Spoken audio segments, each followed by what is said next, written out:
Classic, I guess.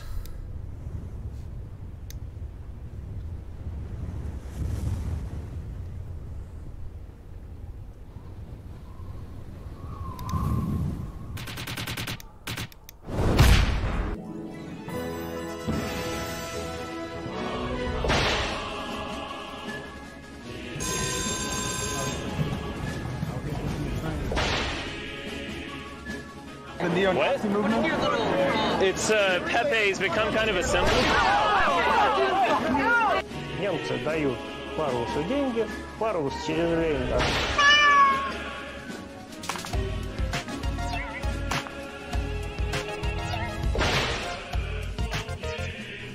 To this day, after the time in history when it was founded, we still need communism. The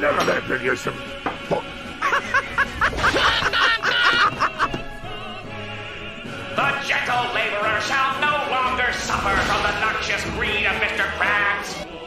Said if you could go back in time and kill baby Hitler, would you? I need to know.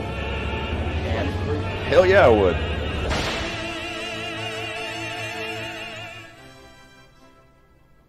If you're a hardline Marxist-Leninist or Rosa backstabbing suckdem, you already know what it's like to advocate for left-leaning policies on the internet. And by left-leaning, I really mean anything to the left of Reagan. It's just a constant barrage of Venezuela, Animal Farm, and human nature, just a waterfall of memorized talking points internalized in birth and spat out like the world's wrongest fountain. Even the tamest of tame suckdems are getting hit with the Venezuela line, which shows just how far right everything has gone. If you're one of those people who instinctively reject any idea of socialism or communism and just yell some overused line to debunk it without engaging in a discussion, you're probably not going to like this video.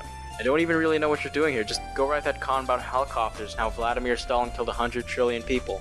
There is a specific type of person I'm trying to reach, however. It's the type of person that understands that capitalism is flawed, but can't bring themselves to support communism or socialism simply because they've been indoctrinated since birth with the holy lines. But what about human nature, though? The biggest obstacle to being a leftist is dealing with all these gotcha marks, but once you take a step back from the flood of Vuvuzuela, you'll realize that all of them don't make much sense.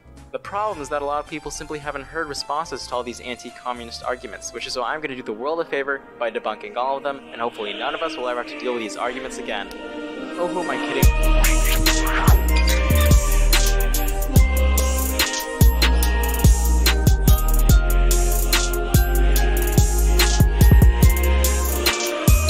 Admittedly, this first argument is more of a misconception than anything else, and surprisingly it tends to come from people who are new to the left, and, well, sometimes people who are just misinformed. So what socialism means is the government does some things and the private industry does some things, right? So private industry does Coca-Cola, Nike, makes your shoes. Government does other things like your police department, your fire department, your military. So you like the military? Oh, what a socialist you are! No. Just no. Basically, the argument goes that socialism is whenever the government does anything, so everything related to the government is socialist. Following this logic, libraries, welfare, fire departments, garbage removal, streetlights, policemen, the military, the CIA, FBI, and prisons are all socialist. Hopefully everyone can agree libraries are good, but grouping these things with the military, police, and prisons is ridiculous. The police is the same institution that shoots unarmed black men, incarcerates a massive amount of the population, and gets away with murder. This type of talk comes from people who want to normalize socialism to normies by showing them that, technically, the United States already has socialism. And while I agree that normalizing socialism is good, at the same time, it's not good to basically deprive it of all meaning. So, what is socialism? Well, it's common ownership of the means of production, distribution, and exchange. Related to that is communism, which is a stateless, classless, and moneyless society with common ownership of the means of production. But wait, wasn't the Soviet Union and all those other places communist? How could they be when there was still a state? Well, they were run by communist parties, so they are in the sense that they were trying to achieve it, but strictly speaking, they hadn't achieved a communist society. That's enough definition squabbling. For the sake of streamlining the video, I'll just call any country that advertises itself as communist or socialist as a communist or socialist country, even if it's a bit of an oxymoron considering the definition. So please don't flame me in the comments, it's supposed to be an introductory video, and you'll type in.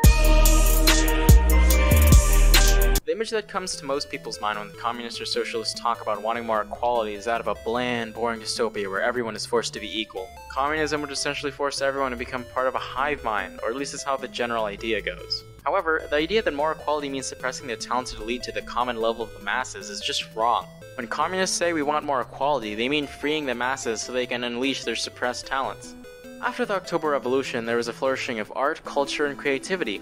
The Futurist movement, legalization of divorce for women, and the growth of cinema were exciting developments compared to the Tsar's regime over the masses of people. It turns out... Alright, I gave it a go. I'm already falling asleep.